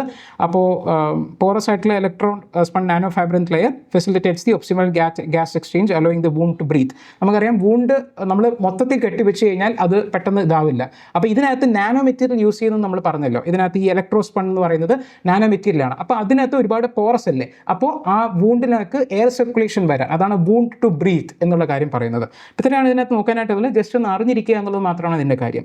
പിന്നെ നമുക്ക് നേരത്തെ നമ്മൾ ആക്ച്വലി ഒരു നമ്മുടെ പേപ്പർ ഓറിയൻറ്റേഷൻ സെഷൻ എടുക്കുന്ന സമയത്ത് നമ്മൾ ഈ ഒരു ആർട്ടിക്കിൾ പറഞ്ഞിട്ടുണ്ടായിരുന്നു, വോൾബാച്ചിയ എന്ന് പറഞ്ഞൊരു മെത്തേഡ് എന്താണെന്നുള്ള കാര്യം. ഇത് UPSCക്ക് പ്രീ വൈക്യൂവിൽ ചോദിച്ചിട്ടുള്ളൊരു ക്വസ്റ്റ്യൻ ആണ്, വോൾബാച്ചിയ മെത്തേഡ് എന്തിനാണ് ഉപയോഗിക്കുന്നത് എന്നൊക്കെ പറഞ്ഞിട്ട്. അപ്പോൾ ആക്ച്വലി ഇന്നത്തെ സയൻസ് പേജിൽ വന്നൊരു ആർട്ടിക്കിളാണ് ഇത്. ആ സയൻസ് പേജിൽ ആർട്ടിക്കിൾ നിങ്ങൾ മൊത്തം വായിക്കേണ്ട, എന്തൊക്കെയോ എഴുതി പഠിപ്പിച്ചിട്ടുണ്ട്, അതൊന്നും ഇറലവൻ്റ് ആയിട്ടുള്ള കാര്യങ്ങൾ, അതൊന്നും ആവശ്യമില്ല. പക്ഷേ നമുക്ക് ഇതിനകത്ത് വേണ്ട കാര്യം മാത്രം നമ്മൾ എടുക്കുക. അപ്പോൾ ഈ ഏഡിസ് മൊസ്കിറ്റോസ് എന്ന് പറയുന്നത്, ഏഡിസ് മൊസ്കിറ്റോ അതൊരു മൊസ്കിറ്റോ ആണെങ്കിലും ഇറ്റ് ഈസ് ദി എന്താ പറയുക vector for the many viral diseases like dengue, zika virus and chikungunya. ഇത് മൂന്നിനും ക്യാരി ചെയ്യുന്നത് ഏഡിസ് ഈജിപ്തി മൊസ്കിറ്റോസ് ആണ്. ഇതിൻ്റെ especially the female Aedes mosquitoes ആണ് ഇതിനെ ക്യാരി ചെയ്യുന്നത്. ഇതാണ് ഫസ്റ്റ് പോയിന്റ് നമ്മൾ നോട്ട് ചെയ്യേണ്ടത്. പക്ഷേ നമുക്ക് അറിയേണ്ടത് ഇതിനകത്ത് നോക്കിക്കഴിഞ്ഞാൽ the use of Wolbachia mosquitoes എന്നുള്ള കാര്യം പറയുന്നുണ്ട് to control the spread of ഈ ഡെങ്കു എന്നുള്ള രീതിക്കൊക്കെ. പക്ഷേ നമ്മൾ നോക്കുകയാണെന്നുണ്ടെങ്കിൽ ഈ വോൾബാച്ചിയ മൊസ്കിറ്റോസ് എങ്ങനെയാണെന്നുള്ളതാണ് നമുക്ക് ആക്ച്വലി മേജർലി നോക്കേണ്ടത്. നമുക്കറിയാം മൊസ്കിറ്റോസ് നമ്മൾ വന്ന് കടിക്കുമ്പോഴാണ് ഈ ഡിസീസ് സ്പ്രെഡിംഗ് ഒക്കെ ഉണ്ടാകുന്നത്. അപ്പോൾ നമുക്ക് വോൾബാച്ചിയ മെത്തേഡ് എന്താ ചെയ്യുന്നത്? വോൾബാച്ചിയ എന്ന് പറയുന്നത് ആ ഒരു ബാക്ടീരിയനെ നമ്മൾ ആക്ച്വലി ഇഞ്ചെക്ട് ചെയ്യും. എവിടെയാണ്? ഈ ഡെങ്കു വെക്ടർ ഏഡിസ് ഈജിപ്തി എക്സിനകത്ത്. അപ്പോൾ ആ ഒരു എക്സിനകത്ത് നമ്മൾ ഇഞ്ചെക്ട് ചെയ്യുന്ന സമയത്ത് ഒരു വോൾബാച്ചിയ ഇൻഫെക്റ്റഡ് ആയിട്ടുള്ള ഒരു mosquito when it pairs with the wild vector, അതായത് വോൾബാച്ചിയ എഫക്റ്റ് ചെയ്യപ്പെടാത്ത വെക്ടർ ആണെന്നുണ്ടെങ്കിൽ അവർക്ക് അതിന് ശേഷം ആ ഒരു റിപ്രൊഡക്ഷനിൽ നിന്നും ഹാച്ച് ചെയ്യുന്ന ആ എക്സ് ഉണ്ടല്ലോ, the eggs do not hatch due to the cytoplasmic incompatibility. അതായത് അവർ തമ്മിൽ പിന്നെ പോപ്പുലേഷൻ കുറയും. ഈ സ്പ്രെഡ് ചെയ്യുന്ന ഏഡിസ് മൊസ്കിറ്റോസിൻ്റെ പോപ്പുലേഷൻ കുറയ്ക്കാൻ വേണ്ടിയിട്ടാണ് ഈ ഒരു വോൾബാച്ചിയ മെത്തേഡ് തന്നെ ഉപയോഗിക്കുന്നത്. പക്ഷേ വോൾബാച്ചിയ മെത്തേഡ് ഉപയോഗിക്കുന്ന സമയത്ത് അത് കുറച്ച് കോസ്റ്റ് കൂടുതലാണ്. അതാണ് ഇതിനകത്ത് പറയുന്നത്. ഇത് ഹൈ കോസ്റ്റ് ഉണ്ട് ഇതിനകത്ത്, പ്ലസ് വീക്ക് ഇൻസ്റ്റിറ്റ്യൂഷണൽ സപ്പോർട്ടാണ്. അതുകൊണ്ട് തന്നെ ഈ ആർട്ടിക്കിൾ മെയിൻലി പറയുന്നത് നമ്മൾ പേഴ്സണൽ പ്രൊട്ടക്ഷനും കമ്മ്യൂണിറ്റി മൊബിലൈസേഷനുമാണ് ഇതേപോലത്തെ ഡെങ്കു, ചിക്കൻ ഗുനിയയൊക്കെ കൺട്രോൾ ചെയ്യാനായിട്ട് വേണ്ടത് എന്നുള്ള കാര്യമാണ് പറയുന്നത്. വേറെ പ്രത്യേകിച്ച് ഇതിനകത്ത് നോട്ട് ചെയ്യാനായിട്ട് വേറെ ഒന്നുമില്ല. Just remember this term Wolbachia. പിന്നെ നമുക്ക് ഒരു ഫ്രീ മൂവ്മെൻറ്റ് റെജീം എന്ന് പറഞ്ഞൊരു ഇത് വന്നിട്ടുണ്ടായിരുന്നു. Naga United Council suspends trade embargo in Manipur. ഇത് ആക്ച്വലി കുറച്ച് ഏർലി ആയിട്ടുള്ള ന്യൂസാണ്. ഈ 2025 ബിഗിനിങ് ആ ഒരു മന്ത്സിലായിരുന്നു actually the union ministry the released order citing that എന്താ പറയുക, നമ്മുടെ ഈ ഫ്രീ മൂവ്മെൻറ്റ് റെജീമിനെ സ്ക്രാപ്പ് ചെയ്യുന്നു എന്ന് പറഞ്ഞിട്ട്. അപ്പോൾ ഈ ഫ്രീ മൂവ്മെൻറ്റ് റെജീം എന്താണെന്ന് നമുക്ക് നോക്കണം. അതിന് മുമ്പേ നമുക്ക് ജസ്റ്റ് ഒരു കൺഫ്യൂഷൻ, ഒരു യുണൈറ്റഡ് നാഗ കൗൺസിൽ എന്ന് കേൾക്കുമ്പോൾ നമുക്ക് തോന്നും നാഗാലാൻഡിലാണ് ഈ സംഭവം എന്നുള്ളത്. പക്ഷേ അല്ല, ഇത് മണിപ്പൂരിലാണ് എന്നുള്ള കാര്യമാണ് നമ്മൾ ആക്ച്വലി നോട്ട് ചെയ്യേണ്ടത്. മണിപ്പൂരിലും they have a large Naga population living there. അപ്പോൾ ഇതിനകത്ത് UNC എന്ന് പറയുന്നത് they actually had imposed a trade embargo because ഈ UNC they were against the scrapping of ഈ പറഞ്ഞ ഫ്രീ മൂവ്മെൻറ്റ് റെജീം. ഈ ഫ്രീ മൂവ്മെൻറ്റ് റെജീം തന്നെ പറയുന്നത് ബേസിക്കലി ഇന്ത്യ മ്യാൻമാർ ബോർഡർ വരുന്ന ഏരിയാസിലാണ് ഈ ഫ്രീ മൂവ്മെൻറ്റ് റെജീം ഉള്ളത്. നമ്മളവിടെ നോക്കിക്കഴിഞ്ഞാൽ ഇന്ത്യ മ്യാൻമാർ ബോർഡറിനകത്ത് വരുന്ന സ്റ്റേറ്റ്സ് ആണ് അരുണാചൽ പ്രദേശിനുണ്ട്, നാഗാലാൻഡ്, മണിപ്പൂർ, മിസോറാം ആണ്. ഈ സ്റ്റേറ്റ്സിലേക്കാണ്, ഈ 4 സ്റ്റേറ്റ്സ് ആണ് it shares A border with Myanmar. ഇവിടെയാണ് ഫ്രീ മൂവ്മെൻറ്റ് റെജീം ഉള്ളത്. ഈ ഫ്രീ മൂവ്മെൻറ്റ് റെജീം എന്ന് പറയുന്നത് തന്നെ it allows for the document free travel between the two Nations, the States where they are there in within the radius of 10 kilometers. 10 kilometers up to വരുന്ന അതിനകത്ത് അവർക്ക് അവിടുത്തെ ആൾക്കാർക്ക് അപ്പുറത്തെ രാജ്യത്തിലേക്ക് കടന്നു പോകാനായിട്ടുള്ള ഒരു പ്രത്യേകിച്ച് പേപ്പേഴ്സ് ഒന്നും വേണ്ട. അത് ബേസിക്കലി ബിക്കോസ് എന്താ വെച്ചാൽ അവിടെ എത്തനിക്കലി അവർ രണ്ടുപേരും ഭയങ്കര റിലേറ്റഡ് ആയിട്ടുള്ള ഒരു കമ്മ്യൂണിറ്റിയിൽപ്പെട്ടവരാണ്. Nagas they are also in Myanmar. അപ്പോൾ ആ ഒരു ഏരിയയിൽ മാത്രം എപ്പോഴും ഒരു പാസ് കാണിച്ച് പോയിട്ട് വരിക എന്നൊക്കെ പറയുന്നത് നടക്കാത്ത കാര്യം വേണ്ടി ഇങ്ങനെ വെച്ചിരുന്നു. അപ്പോൾ ആൻഡ് മോസ്റ്റ്ലി നമ്മുടെ ആ ഒരു മ്യാൻമാർ ബോർഡർ ഒന്നും ഫെൻസ്ഡ് അല്ല. നമ്മൾ ഈ ഇന്ത്യ പാകിസ്ഥാൻ ബോർഡർ പോലെ അല്ല അവിടുത്തെ മ്യാൻമാറുമായിട്ട് ബോർഡർ ഒന്നും ഫെൻസ്ഡ് അല്ല. പക്ഷേ ഇപ്പോഴത്തെ ഇന്റേണൽ സെക്യൂരിറ്റി റീസൺസ് കാരണവും മാത്രമല്ല അവിടുത്തെ ഡെമോഗ്രഫിക് ഡിവിഡൻഡ് എന്നൊക്കെ നമ്മൾ കണ്ടു. അപ്പോൾ ഡെമോഗ്രഫി എന്താണെന്നുള്ള കാര്യം നിങ്ങൾക്ക് അറിയാം. അവിടുത്തെ പോപ്പുലേഷൻ്റെ കോമ്പോസിഷനെയാണ് നമ്മൾ ഡെമോഗ്രഫി എന്ന് പറഞ്ഞ് വിളിക്കുന്നത്. അപ്പോൾ ഈ നോർത്ത് ഈസ്റ്റിൽ നമ്മൾ ഈ ഫെൻസ് ഒന്നും ചെയ്യാത്തൊരു ബോർഡർ, അതും ഫ്രീ ആയിട്ടുള്ളൊരു ബോർഡർ നിൽക്കുന്ന സമയത്ത് അവിടുത്തെ ഡെമോഗ്രഫി തന്നെ ചേഞ്ച് ആവണം, especially in the north eastern region. അപ്പോൾ ഈ രണ്ട് കാര്യം, internal security as well as the changing demographic patterns in the north east. ഈ രണ്ട് സാധനത്തിനെയും കാരണം കാട്ടിയാണ് they wanted to scrap the free movement regime and fence the Indo Myanmar border എന്നുള്ള രീതിക്ക്. അപ്പോൾ ഇത് നേരത്തെ ഒരു ഡിസിഷൻ എടുത്തിരുന്നു. അതിനെതിരെ പ്രൊട്ടസ്റ്റ് ചെയ്തുകൊണ്ട് UNC കുറേ കാലമായിട്ട് പറഞ്ഞു അവർ ഈ മറ്റേ പേപ്പർ അയക്കുക, മെമ്മറാൻഡം കൊടുക്കുക, ഇങ്ങനത്തെ ഭയങ്കര ലളിതമായിട്ടുള്ള കാര്യങ്ങൾ ഏർപ്പെട്ടിരുന്നു. പക്ഷേ അതിനകത്തൊന്നും എഫക്റ്റീവ് കാണാത്തപ്പോഴത്തേക്കും they actually imposed trade embargo in Manipur. പിന്നെ കുറച്ച് നെഗോസിയേഷൻസ് അവിടുത്തെ ചീഫ് സെക്രട്ടറിയൊക്കെ അവരുടെ അടുത്ത് വിളിച്ച് സംസാരിച്ചു, ഇവിടെ പറയുന്നുണ്ട്. ആ സംസാരിച്ചതിന് ശേഷം ഈ ഒരു രീതിയിൽ നെഗോസിയേഷൻസ് നടന്നു, പ്രത്യേക ഒരു തീരുമാനത്തിലൊന്നും എത്തിയിട്ടില്ല. അവർ ട്രേഡ് എംബാർഗോ ലിഫ്റ്റ് ചെയ്തു. ഇങ്ങനെയാണ് ഇത് വരുന്നത്. അപ്പോൾ ഫ്രീ മൂവ്മെൻറ്റ് റെജീം എവിടെയാണെന്നുള്ള കാര്യം മാത്രം ഇതിനകത്ത് ഓർത്ത് വയ്ക്കുക. ഇതിനകത്ത് ഇത്രയേ ഉള്ളൂ. പിന്നെ ഒരു പ്രിലിംസിൻ്റെ പെർസ്പെക്റ്റീവിൽ നമുക്ക് കാണാനായിട്ട് ഇത് ആക്ച്വലി ഇന്ത്യൻ എക്സ്പ്രസ്സിൽ വന്ന ഒരു ആർട്ടിക്കിളാണ് കേട്ടോ, എഡിറ്റോറിയലാണ്. പക്ഷേ എഡിറ്റോറിയൽ മാത്രം പറയാനായിട്ടൊന്നുമില്ല. ബിക്കോസ് ഇതിനകത്ത് പറയുന്ന ഒരു ഫിനോമിനൻ ഉണ്ട്. ഒരുപാട് വർഷം നമുക്കറിയാം, സോളാർ സിസ്റ്റം നമ്മൾ പഠിച്ചിട്ടുണ്ട്. അപ്പോൾ എർത്ത് നമുക്കൊരു 1 year എന്നുള്ള രീതിക്കാണ് നമ്മൾ ഇവിടെ റെവല്യൂഷനെ നമ്മൾ പറയുന്നത്. പക്ഷേ അതുപോലെ അങ്ങറ്റത്ത് നിൽക്കുന്ന സോളാർ സിസ്റ്റത്തിന് ആ ഫാർ എൻഡിൽ നിൽക്കുന്നതൊക്കെ പല വർഷങ്ങൾ എടുത്തിട്ടാണ് അവരുടെ ഒരു 1 റെവല്യൂഷൻ ഓർബിറ്റ്, സൂര്യൻ്റെതിരെ ഓർബിറ്റ് കംപ്ലീറ്റ് ചെയ്യുന്നത്. അപ്പോൾ അതുപോലെ തന്നെ സാറ്റേൺ ഏകദേശം ഒരു 29 years കംപ്ലീറ്റ് ചെയ്താണ് അതിൻ്റെ ഒരു 1 റെവല്യൂഷൻ നടത്തുന്നത്. അപ്പോൾ അങ്ങനെ വരുമ്പം now it is actually September 21 ആണ് എക്സാക്ട്ലി. അപ്പോൾ ഒരു സെപ്റ്റംബർ മന്തിൽ it is being very close to planet Earth and the Earth is going to be directly between Saturn and the Sun. ഇങ്ങനെ വരുമ്പോഴത്തേക്കും this is going to be a cosmic realignment ഉണ്ടാവുകയാണ്. ഈ ഒരു ഫിനോമിനനെ നമ്മൾ ring crossing എന്നാണ് വിളിക്കുന്നത്. Where സാറ്റർൻ നമുക്കറിയാം ഒരു മജസ്റ്റിക് ആയിട്ടുള്ള ഒരുപാട് റിങ്സ് ഉണ്ട്. ആ റിങ്സ് ഇൻവിസിബിൾ ആവും, അത് നമുക്ക് മറയും, അത് ഒരിടത്തും പോകുന്നില്ല, പക്ഷെ നമുക്ക് കാണാൻ പറ്റില്ല. ഇറ്റ് അപ്പിയേഴ്സ് ടു വാനിഷ്, അതുകൊണ്ടാണ് ഇവിടെ അപ്പിയേഴ്സ് എന്ന് ഉപയോഗിച്ചിരിക്കുന്നുണ്ട്. അത് പോകുന്നൊന്നുമില്ല, it appears for us like vanishing എന്നുള്ള രീതിക്ക്. സോ അതൊരു സ്പെക്ടാക്കിൾ ആയിട്ടാണ്. അത് ഏകദേശം ഒരു 15 years ഒരിക്കലാണ് അത് ഉണ്ടാവാനായിട്ട് പോകുന്നത്. അപ്പോൾ ഇപ്പോൾ ഇത് ബേസിക്കലി നമ്മൾ നോക്കിക്കഴിഞ്ഞാൽ ഈ പിക്ചറിൽ കണ്ടോ, ഈ പിക്ചറിൽ നോക്കിക്കഴിഞ്ഞാൽ മുകളിലത്തെ പിക്ചറിനകത്ത് സാറ്റർൻ്റെ റിങ്സ് കാണാം. പക്ഷേ നമ്മൾ അതേ ഇത് തന്നെ നമ്മളൊരു 1 year കഴിഞ്ഞ് നോക്കിയപ്പോഴത്തേക്കും ആ ഒരു അലൈൻമെൻറ്റിൻ്റെ ഇഷ്യൂ കാരണം നമുക്ക് ആ റിങ്സ് ഇല്ലാത്തതുപോലെ നമ്മൾ കാണാം. അതിനെയാണ് നമ്മൾ റിംഗ് ക്രോസിംഗ് എന്ന് പറയുന്നത്. ഇതിനകത്ത് ഇത്ര മാത്രമേ നമുക്ക് അറിയാനായിട്ടുള്ളൂ. ഹബിൾ സ്പേസ് ടെലസ്കോപ്പാണ് ഇത് ആക്ച്വലി ക്യാപ്ചർ ചെയ്തേക്കുന്നത്. എവറി 15 years നടക്കുന്നത്. ഇതിനകത്ത് വേറൊരു ആർട്ടിക്കിൾ വന്നതാണ്, ഒരു first tri service all woman contingent. ഇതാണ് ഏറ്റവും special. They are actually going to be circumnavigating sailing ആണ്. അതായത് ഗ്ലോബലി ഉള്ള വാട്ടേഴ്സ് മൊത്തം, ഒരു ഗ്ലോബ് മൊത്തത്തിലൊരു കറക്റ്റ് സർക്കം നാവിഗേഷൻ എന്നുള്ള സംഭവം. അത് സമുദ്ര പ്രദക്ഷിണ, പേര് കേൾക്കുമ്പോൾ തന്നെ അറിയാം അത് മുംബൈയിൽ നിന്ന് സ്റ്റാർട്ട് ചെയ്തിരിക്കുകയാണ്. അത് ചെയ്ത വെസൽ എന്ന് പറയുന്നത് ഈ ഇന്ത്യൻ ആർമിയുടെ ഒരു സെയിലിംഗ് വെസലാണ്, ത്രിവേണി എന്ന് പറഞ്ഞിട്ട്. ഇത് ചിലപ്പോൾ പ്രിലിംസിന് വരുമോ ഇല്ലയോ എന്ന് നമുക്കറിയില്ല, പക്ഷേ നമുക്ക് ജസ്റ്റ് നോട്ട് ചെയ്ത് വെക്കാം, ഒരു ഓൾ വുമൺ കണ്ടിൻജൻറ്റ് ആയതുകൊണ്ട് മാത്രം. ഓക്കെ, പിന്നെ ഇതിനൊരു ഫസ്റ്റ് ഓഫ് ഇറ്റ്സ് കൈൻഡ് ആണ്, because it is try service. All woman contingent may be നേരത്തെ ഉണ്ടായിരിക്കാം, പക്ഷേ ഈ ട്രൈ സർവീസിൻ്റെ രീതിയിൽ ഓൾ വുമൺ രീതിയിൽ പോകുന്നത് ഫസ്റ്റ് ടൈമാണ് എന്നുള്ള കാര്യം ജസ്റ്റ് നോട്ട് ചെയ്ത് വെക്കുക. പിന്നെ നമുക്ക് ഇതിനകത്ത് നോക്കുകയാണെന്നുണ്ടെങ്കിൽ ഇതിനകത്ത് ആക്ച്വലി ഈ ഒരു എക്സ്പ്ലെയിൻഡ് ആർട്ടിക്കിൾ വലുതായിട്ടൊന്നുമില്ല. നമുക്ക് നോട്ട് ചെയ്യേണ്ട 1-2 കാര്യങ്ങളുണ്ട്. മാർസ് റോവറാണ് പെർസിവറൻസ് എന്ന് പറയുന്നതെന്നും ഈ നാസയാണ് ഇത് മാർസിലേക്ക് വിട്ടതെന്നും എന്നുള്ള കാര്യമാണ് നമുക്ക് നോക്കേണ്ടത്. പെർസിവറൻസ് എന്ന് പറയുന്ന ഒരു റോബോട്ടാണ്, റോവറാണ്. അപ്പോൾ അവിടുത്തെ സാമ്പിൾസ് ഒക്കെ കണക്ട് ചെയ്ത് അനലൈസ് ചെയ്യാൻ വേണ്ടി നാസ വിട്ടിട്ടുള്ളൊരു റോബോട്ടാണ്. 2021 അത് ആക്ച്വലി അവിടെ എത്തിയത്. നേരത്തെ നമ്മൾ വിക്ഷേപിച്ചു, 21 അവിടെ എത്തി. അവിടെ മുതൽ ഇപ്പോഴത്തെ അവിടുത്തെ കാര്യങ്ങളൊക്കെ അത് അയച്ച ഒരു സെൽഫിയാണ്. ഒരു 62 ഇമേജസോളം ഗ്രൂപ്പ് ചെയ്ത് നമ്മൾ ഉണ്ടാക്കിയെടുത്തൊരു സെൽഫിയാണ്. അത് അയച്ചതാണ് അവിടുന്ന്. അപ്പോൾ അവിടുന്ന് ഈ ഒരു ടേം കണ്ടോ, ചയാവ ഫോൾസ് എന്ന് പറയുന്നത്. നമ്മൾ PYQ ഒക്കെ നോക്കുകയാണെന്നുണ്ടെങ്കിൽ ഒരുപാട് ഫോൾസിനെ കുറിച്ചൊക്കെ പറയും. ഈ ചയാവ ഫോൾസ് എന്ന് പറയുന്നത് ഇത് എവിടെയാണെന്ന് വല്ലതും തന്നിട്ട് ചിലപ്പോൾ വേറെ ഏതെങ്കിലും രീതിയിലായിരിക്കും നമുക്ക് ഓപ്ഷൻസ് തരുന്നത്. ഇപ്പോൾ എർത്തിലെ ഒരു പ്ലേസും അല്ല, ഇത് മാർസിലൊരു ഏരിയനെയാണ്, ഒരു റോക്കിനെയാണ് നമ്മൾ ചയാവ ഫോൾസ് എന്ന് പറയുന്നത്. അപ്പോൾ ഇതിനകത്ത് ഇത്ര മാത്രമേ റിലവൻസ് വായിച്ച സമയത്ത് ഞങ്ങൾക്ക് ഇത് കാണാൻ പറ്റുള്ളൂ. വേറെ ഇതിനകത്ത് പ്രത്യേകിച്ച് നോട്ട് ചെയ്യാനായിട്ട് പ്രത്യേകിച്ചൊന്നുമില്ല. ആൻഡ് ഇതിനകത്താണ് നമ്മുടെ ലാസ്റ്റ് ആർട്ടിക്കിളാണ്. നമ്മൾ നോക്കുകയാണെന്നുണ്ടെങ്കിൽ ഒരു ആർട്ടിക്കിൾ വന്നു, India and Mauritius PM is right now in India. ഒരു സ്റ്റേറ്റ് വിസിറ്റിന് വേണ്ടി ഒരു 8 day long സംതിങ് സ്റ്റേറ്റ് വിസിറ്റിന് വേണ്ടി വന്നേക്കുകയാണ്. അപ്പോൾ അതൊരു സമയത്ത് നമ്മൾ പാർട്ട്ണർ അല്ല, നമ്മളൊരു ഫാമിലിയാണ് എന്നൊക്കെ മോദിജി പറഞ്ഞിട്ടുണ്ട്. അപ്പോൾ ഇതിനെക്കുറിച്ച് ഡീറ്റെയിൽ ആയിട്ട് മേ ബി സം ഓപ്പറ്റ്സ് വരും. ആ സമയത്ത് നമ്മൾ will discuss the India Mauritius relationship in detail. It is very important news because right now Mauritius has got the control of Chagos archipelago. അപ്പോൾ അത് കൺട്രോൾ കിട്ടിയിരിക്കുന്നത് കൊണ്ട് തന്നെ അത് it has been in news and the relation that we have with നമ്മുടെ ഇന്ത്യയുടെ very നെയ്ബറുമാണ്. അപ്പോൾ അത് നമുക്ക് വളരെ ഇമ്പോർട്ടൻ്റ് ആയിട്ട് നോക്കേണ്ടതാണ്. But right now we don't have to see it in detail. ഓപ്പറ്റ്സ് വരുന്ന സമയത്ത് നമുക്ക് നോക്കാം.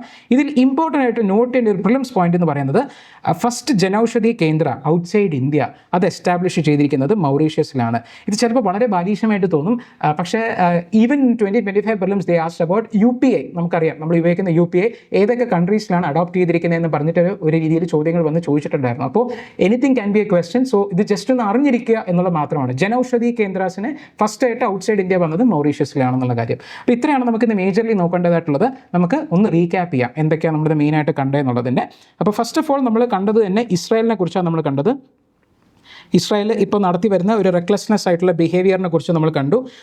അതിൻ്റെ ഒരു ബ്രീഫ് ഹിസ്റ്ററി കണ്ടു. ആൻഡ് EUs ഒക്കെ ഇപ്പോൾ റെക്കഗ്നൈസ് ചെയ്യാൻ തുടങ്ങിയിരിക്കുന്നു. EU recognition of the Palestinians increasing എന്നുള്ള കാര്യം നമ്മൾ കണ്ടു.